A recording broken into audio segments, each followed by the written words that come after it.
মধ্যে সূরাতুল আযাবের মধ্যে 33 নম্বর আয়াতের মধ্যে ঘোষণা করেন, হে নবীর আহলে বায়াতগণ, হে নবী পরিবারের সদস্যরা, আমি আল্লাহ রাব্বুল আলামিন আপনাদেরকে পবিত্র ঘোষণা করছি। কেমন পবিত্র?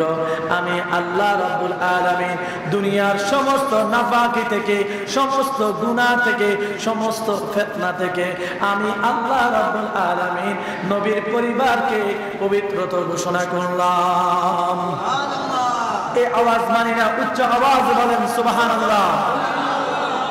যেখানে আমার আল্লাহ রাব্বুল আলামিন নবীর পরিবার, নবীর আহলে বায়াতের উপরে আয়াত নাযিল করে বলতেছেন, হে নবী পরিবারেরা, আমি আল্লাহ রাব্বুল আলামিন দুনিয়ার সমস্ত ফিতনা ফাসাদ থেকে, দুনিয়ার সমস্ত নাপাকি থেকে, গুনাহ থেকে আমি আল্লাহ রাব্বুল আলামিন আপনাদেরকে পবিত্র করতে চাই এবং পবিত্র ঘোষণা করেছি। উচ্চ আওয়াজে বলা যাবে কি সুবহানাল্লাহ? আর বেঈমান মুনাফিকেরা বলে ইমাম হোসাইনের নাকি দোষ আছে, ভুল ত্রুটি আছে, সে নাকি ইচ্ছে করে যুদ্ধ করার জন্য কারবালার জমিনে গিয়েছে। বলেন নাউজুবিল্লাহ। উচ্চ আওয়াজে বলেন নাউজুবিল্লাহ। শুধু তাই নয়, আপনার আমার নবী কলিজার টুকরা নবী রাহমাতুল লিল আলামিন, আমার নবীর আহলে বায়াত সম্পর্কে তিনিও আলোচনা করেছেন। ইমাম ফখরুদ্দিন রাজি তার তাফসিরে কাবীরের মধ্যে উল্লেখ করেছেন, ইমাম ফখরুদ্দিন রাজি তাফসিরে কাবীরের মধ্যে উল্লেখ করেছেন, একদিন আপনার আমার নবী উহুদ পাহাড়ের মধ্যে গেলেন। উহুদ পাহাড়ের মধ্যে যখন গেলেন, উহুদ পাহাড় নড়াচড়া করতেছে। আমার নবী ডাক দিয়ে বললেন, হে উহুদ, তুমি কেন নড়াচড়া করিস? তুমি জানি তোমার এই উহুদ পাহাড়ের মধ্যে দুইজন ব্যক্তি শহীদ হবে। আল্লাহু আকবার। তারা এখনো মৃত্যুবরণ করে নাই, তারা শহীদ হবে তোমার উপরে। আমার নবী যদি গায়েব না জানতেন তাহলে আগে কিভাবে বলে দিলেন এই পাহাড়ের মধ্যে দুইজন শহীদ হবে? উচ্চ আওয়াজ বলেন সুবহানাল্লাহ। জবান খুলে বলি সুবহানাল্লাহ। উহুদের পাহাড় নয়, ছোট্ট ছোট্ট আরবের মরুভূমির পাথরগুলি আমার নবীকে চিনতেন, জমিনের গাছপালাগুলি আমার নবীকে চিনতেন, গাছপালা পশু পাখি তরুণতা আমার নবীকে দেখে সালাম দিতেন। উহুদ পাহাড় সঙ্গে সঙ্গে থেমে গেলেন। উহুদ পাহাড় থেমে যাওয়ার পরে আমার নবী ফাতিমাতুজ জোহরা রাদিয়াল্লাহু তাআলা আনহাকে ডাক দিলেন। আমার নবীর গায়ে মোবারকে, শরীর মোবারকের মধ্যে একটা চাদর ছিলেন, ওই চাদরটা আমার নবী গায়ে দিয়ে বললেন, ও আমার ফাতিমা, তুমি আমার কাছে আসো। মা ফাতিমাকে আমার নবী চাদরের মধ্যে নিলেন। এরপরে ইমাম হাসান ও হুসাইন রাদিয়াল্লাহু তাআলা আনহুকে নিলেন। এরপরে হযরতে আলী মুর্তজা কাররামাল্লাহু রাদিয়াল্লাহু তাআলা আনহুকে ডাক দিয়ে নিলেন। আমার নবী দোয়া করলেন, ওগো রব্বুল আলামিন, আল্লাহুম্মা আহাব্বুনা, এরাই হলো আমার আহলে বায়াত, এরাই হলো আমার আহলে বায়াত। উচ্চ আওয়াজে বলা যাবে কি সুবহানাল্লাহ? জবান খুলে বলি আল্লাহু আকবার। আহলে বায়াত হলো 5 জন, এর মধ্যে একজনের নাম হলো খাতুনে জান্নাত মা ফাতিমাতুজ জোহরা রাদিয়াল্লাহু তাআলা আনহা, আরেকজনের নাম হলো হযরত ইমাম হাসান রাদিয়াল্লাহু তাআলা আনহু, তৃতীয় জনের নাম হলো হযরত ইমাম হুসাইন রাদিয়াল্লাহু তাআলা, চতুর্থ জনের নাম হলো হযরত আলী রাদিয়াল্লাহু তাআলা, পঞ্চম জন হলেন রাহমাতুল লিল আলামিন নবী। উচ্চ আওয়াজে বলা যাবে কি সুবহানাল্লাহ? এদেরকে আমার উদ্দেশ্য করে সূরাতুল আহজাবের 33 নম্বর আয়াত নাযিল করে দিলেন। আমার আল্লাহ বলেন, ইন্নামা ইউরিদুল্লাহু লিইউযহিবা আনকুমুর রিজসা আহলাল বাইতি ওয়া ইউতাহহিরাকুম তাতহীরা। উচ্চ আওয়াজে বলেন আল্লাহু আকবার। জবান খুলে বলি আল্লাহু আকবার।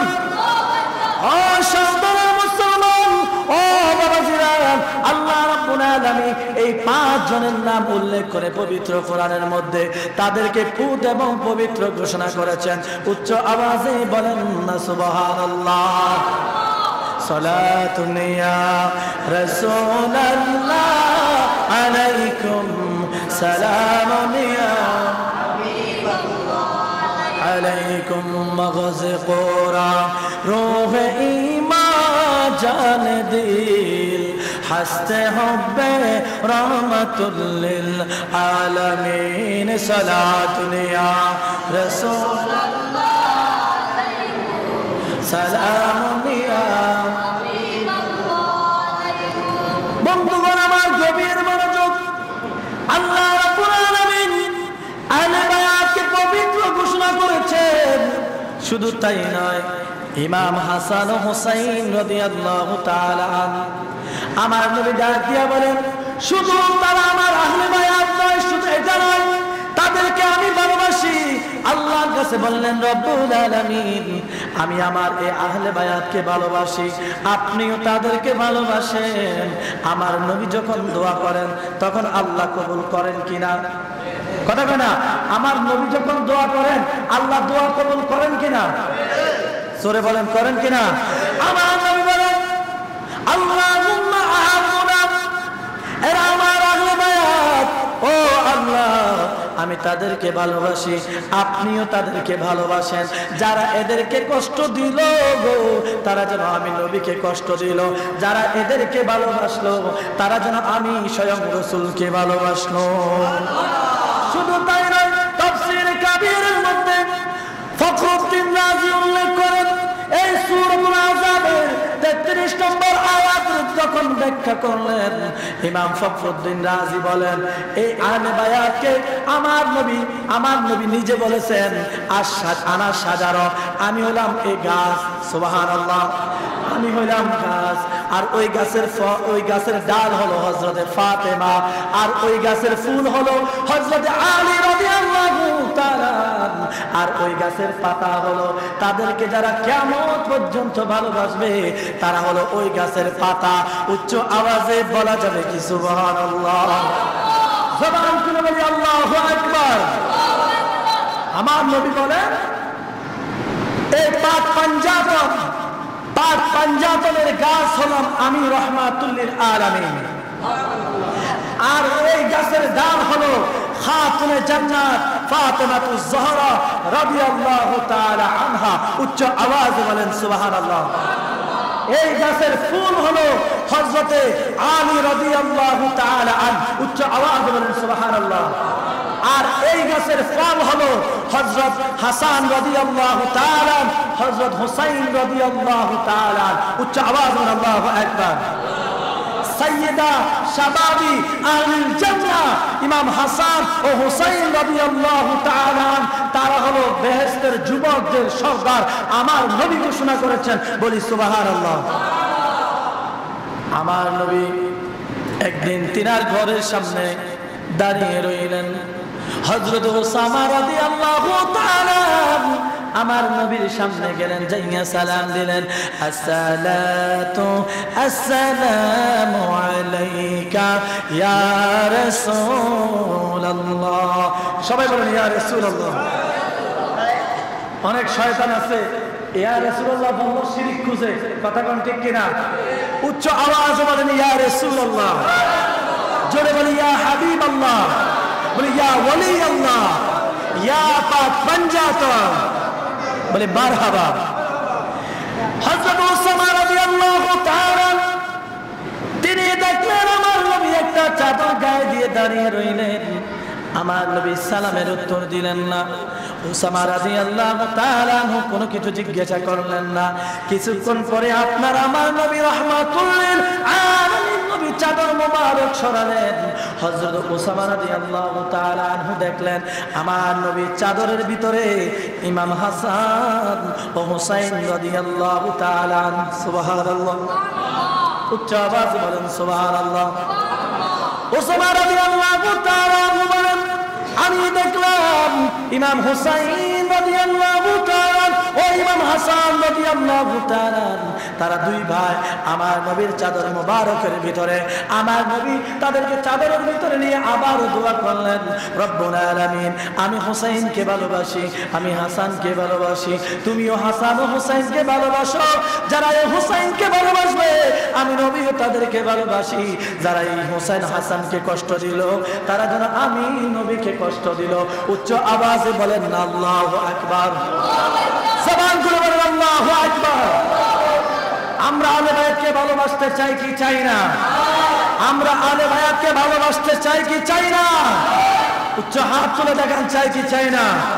নারে তাকবীর, নারে রিসালাত, নারে গৌসিয়া, নারে পাঞ্জাতন, আহলে সুন্নাত ওয়াল জামাত। হাত আমার সকলে বলে মারহাবা। সালাতুন ইয়া রাসূলুল্লাহ আলাইকুম সালামুন ইয়া মগজ কোরা রূহ ঈমান জান দিল হস্তে হুব্বে রাহমাতুল লিল আলামিন। সালাতুন ইয়া রাসূলুল্লাহ سلام या हबीब अल्लाह अलैकुम जलो अगर हो या इमामुल मुरसलीन जलो अगर हो रहमतुल लिल आलमीन। सलातुन या रसूल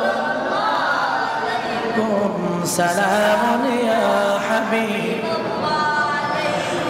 सुंदर मुसलमान গভীর মনোযোগ আপনি বলে দেন, এই দুনিয়ার মানুষদেরকে জানায়া দেন, এই পৃথিবীর মানুষ তোমাদের কাছে আমার কোনো কিছু চাওয়া নাই, পাওয়া নাই, দাবি নাই। সুবহানাল্লাহ, জোরে বলেন সুবহানাল্লাহ, উচ্চ আওয়াজ বলেন সুবহানাল্লাহ। আমি দেখতে পাই অনেকে মুখ কালো করে বসে আছেন, অনেকে যে এমনি বসে আছেন, আদব নাই অনেকের। মসজিদে বসলে সুন্দর আদব রাখার দরকার। আল্লাহর সামনে বসেছেন, আপনাকে যিনি সৃষ্টি করেছেন, সুন্দরভাবে বসবেন এবং সুবহানাল্লাহ, আলহামদুলিল্লাহ, আল্লাহু আকবার বলতে হবে, ঠিক কিনা? সকলে বলি আল্লাহু আকবার, জবান খুলে বলি সুবহানাল্লাহ। আল্লাহ তাআলা বলেন, ও আমার হাবিব, ও আমার বন্ধু, আপনি জগতের মানুষদেরকে জানাইয়া দেন, ও জগতেবাসীরে, আমি রাহমাতুল লিল আলামিন নবী, তোমাদের কাছে কোনো দাবি নাই, দাওয়া নাই, শুধু একটাই দাবি, তোমরা আমার আহলে বায়াতকে ভালোবাসবে। সুবহানাল্লাহ। আপনার নিকট, আমার নিকট, আমার রাসূলের চাওয়া কি? যে আমার রাসূল বলতেছে তোমরা শুধু, তোমাদের নিকট আমি নবীর কোনো দাবি নাই, আমি নবীর কোনো চাওয়া পাওয়া নাই। আল্লাহ তাআলা বলতেছেন, হে নবী আপনি বলে দেন তোমাদের নিকট আমি নবীর কোনো চাওয়া নাই, শুধু একটাই চাওয়া, তোমরা আমার আহলে বায়াতকে ভালোবাসবে। উচ্চ আওয়াজে বলুন আল্লাহু আকবার, জবান খুলে বলি আল্লাহু আকবার। এরপরে ফখরুদ্দিন রাজি লেখেন, নবীর আহলে বায়াতকে যারা ভালোবাসবেন তাদেরকে আল্লাহ রাব্বুল আলামিন 10টা নিয়ামত দান করবেন, 10টা পুরস্কার দিবেন। সুবহানাল্লাহ। কয়টা? এই আওয়াজ মানে না, কয়টা? আপনার কি ঘুমাইতেছেন? আহলে বায়াতের প্রেম অন্তরে জাগান, ঈমান মজবুত হবে। কথা বলেন ঠিক কিনা? আহলে বায়াতকে ভালোবাসলে আল্লাহ তাআলা কয়টা পুরস্কার দিবেন? এই আওয়াজ মানে না, জোরে বলেন, আরো জোরে, আরো জোরে। এটা মনে রাখবেন। আর যারা ভালোবাসবে না তারা এই 10টা পুরস্কার থেকে বঞ্চিত হয়ে যাবেন। বলেন নাউজুবিল্লাহ। ইমাম ফখরুদ্দিন রাজি সূরাতুল শুরা 23 নম্বর আয়াতের ব্যাখ্যায় বলেন, যারা আহলে বায়াতকে ভালোবাসবে আমার নবী বলেন আল্লাহ তাআলা তাদের মৃত্যুর আগে তওবা করার সুযোগ দিবেন। একটু জোরে বলেন না সুবহানাল্লাহ। পৃথিবীর মানুষ যারা কষ্ট রাখো, যারা আমার নবীর আহলে বায়াতকে ভালোবাসবে আল্লাহ রাব্বুল আলামিন মৃত্যুর আগে তাদেরকে তওবা করার সুযোগ দিবে।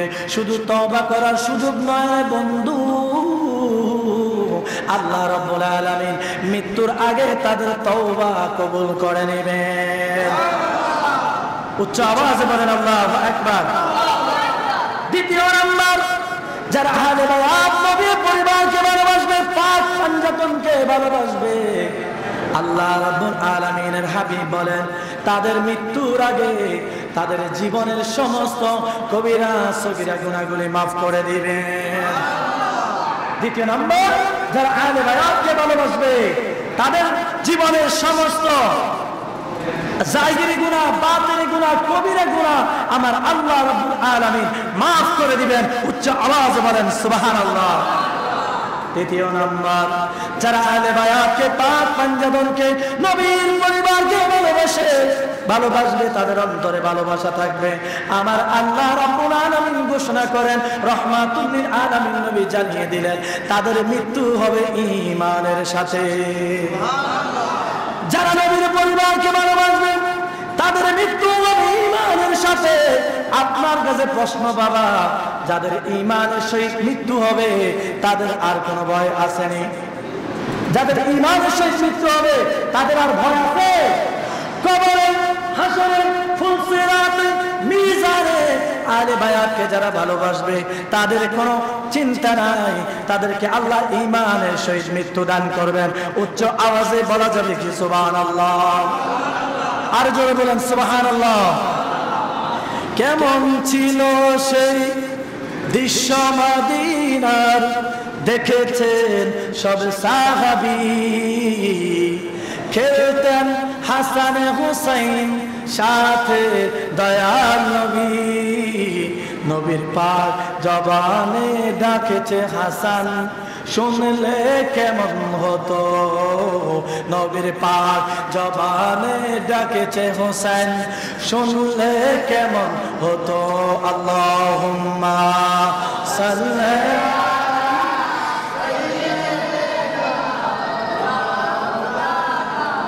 মুহাম্মদ ওয়া আলা আলি সাইয়্যিদিনা মাওলানা। ধন্য গো আমিনা বিবি, ধন্য আপনার জিন্দেগি, আপনার ঘরে তাশরীফ আনলেন দো জাহানের নবীজি। আল্লাহুম্মা, জবান খুলে মহব্বতে, মাওলানা মুহাম্মদ ওয়া আলা আলি সাইয়্যিদিনা মাওলানা। ইমাম ফখরুদ্দিন রাজি তাফসীর কাবীরের মধ্যে সূরা সূরার আয়াতের ব্যাখ্যায় হাদিস এনে বলতেছেন, যারা আহলে বায়াতকে ভালোবাসবে তাদেরকে আল্লাহ রাব্বুল আলামিন ঈমানের সহিত মৃত্যু দান করবেন। সুবহানাল্লাহ। শুধু তাই নয়, পঞ্চম নম্বর, যারা আমার নবীর আহলে বায়াত পাক পাঞ্জাতনকে ভালোবাসবে তাদের জন্য সুসংবাদ, তারা শহীদের মৃত্যুর মর্যাদা লাভ করবেন। সুবহানাল্লাহ। তারা যদি এমনি মারা যায় তাদেরকে শহীদের মর্যাদা দান করবেন আমার আল্লাহ। উচ্চ আওয়াজে বলেন সুবহানাল্লাহ। 6 নাম্বার, আমার আল্লাহ ডাক দিয়া বলেন, ও আমার হাবিব, ও আমার দোস্ত, ও আমার বন্ধু গো, আপনি জানাইয়া দেন আপনার উম্মতদেরকে আজরাইল যখন তাদের রূহ কবজ করতে যাবে, তাদের অন্তরে যদি আপনার পরিবারের ভালোবাসা থাকে তাহলে আজরাইল ঘোষণা দিবে, ও গো আল্লাহর বান্দা, ও আল্লাহর বান্দি, ও রাসূলের উম্মত, শোনো গো, তোমার জন্য সুসংবাদ, আল্লাহ তাআলা তোমাকে জান্নাতের সুসংবাদ দিয়েছেন। সুবহানাল্লাহ। আজরাইলের মাধ্যমে। এবার বলেন, আজরাইল নরম না গরম? গরম, কঠিন হৃদয়ের মানুষ। তিনি বলতেছেন, হে মুমিন, হে আল্লাহর বান্দা, তুমি তো রাসূলের আহলে বায়াতকে ভালোবেসেছো, এই জন্য তোমার রূহ কবজ করার আগে তোমাকে আমি আজরাইল সুসংবাদ দিচ্ছি, তোমাকে আল্লাহ তাআলা জান্নাতের মেহমান বানিয়েছেন। সুবহানাল্লাহ। আরো জোরে বলেন সুবহানাল্লাহ। তাহলে নবী পরিবারকে ভালোবাসলে লাভ না লস? লাভ আছে কিনা? সপ্তম নাম্বার হলো ইমাম রাজি বলেন, আমার নবী বলেছেন যারা আমার আহলে বায়াতকে ভালোবাসবে, ও জগতের মানুষ রে তোমরা শুনে রাখো, তারা হলো নূহ নবীর কিস্তির মতো। তারা নূহ নবীর কিস্তির মতো। কেমন? আরে নূহ নবী যখন নৌকা বানালেন, ওই নৌকার মধ্যে যখন যতগুলি মানুষ উঠেছে ততগুলি মানুষকে আমার আল্লাহ নাজাত দান করেছে। সুবহানাল্লাহ বলবেন না? নূহ নবীর কিস্তির মধ্যে যতজন মানুষ উঠেছে সমস্ত মানুষদেরকে আমার আল্লাহ রাব্বুল আলামিন মুক্তি দান করেছে, নাজাত দান করেছে। যারা উঠে নাই, কেন উঠে নাই, তারা নাজাত পায় নাই।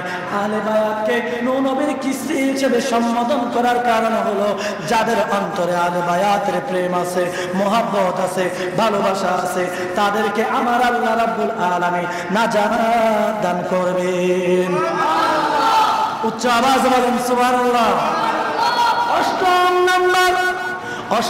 নাম্বার হলো যারা আহলে বায়াতকে ভালোবাসবে তাদেরকে যখন কবরের মধ্যে রাখবে, সঙ্গে সঙ্গে মান হাজার রাসূল যখন প্রশ্ন করা হবে, ও বন্ধু সাজদরের মুসলমান গভীর মনোযোগ মনের কান দিয়ে শুনেন, ও বন্ধু মান হাজার রাসূল যখন বলার সঙ্গে সঙ্গে আপনার আমার নবী কলিজার টুকরো নবী সঙ্গে সঙ্গে আপনার আমার কবরের মধ্যে হাজির হয়ে যাবে।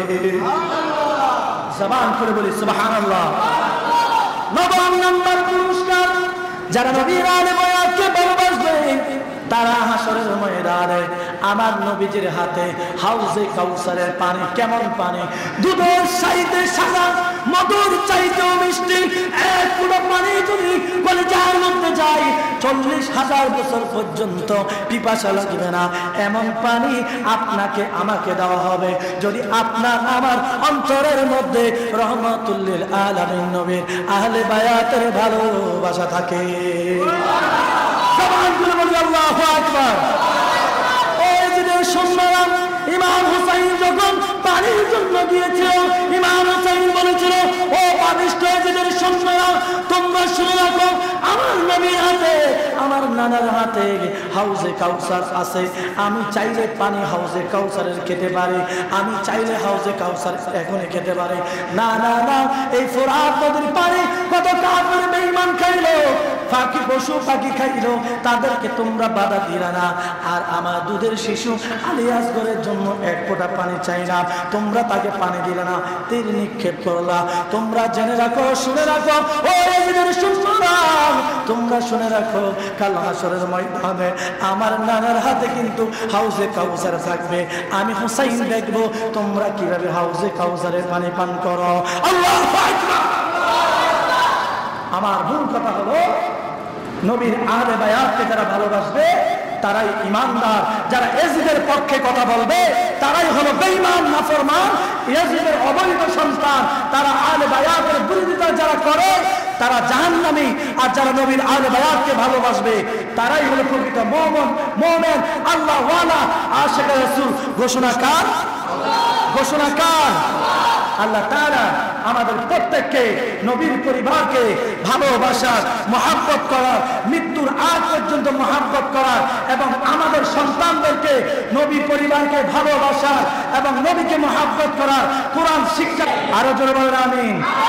এই জন্য মাদ্রাসা, নুরানি মাদ্রাসায় দিয়ে প্রথমে শিরিক বেদাত শেখায়, এটা বেদাত, ওইটা বেদাত, পাপ পাঞ্জাতন বেদাত, এটা প্রথমে তারা নুরানি মাদ্রাসা শেখায়। এই জন্য আমরা সুন্নি নুরানি মাদ্রাসা খুলতেছি। এই সুন্নি নুরানি মাদ্রাসায় নবীর প্রেম শেখানো হবে, আহলে বায়াতের প্রেম শেখানো হবে, কোরআন শেখানো হবে। কথা বলেন ঠিক কিনা? আল্লাহ তাআলা আমাদের প্রত্যেককে কবুল আর মঞ্জুর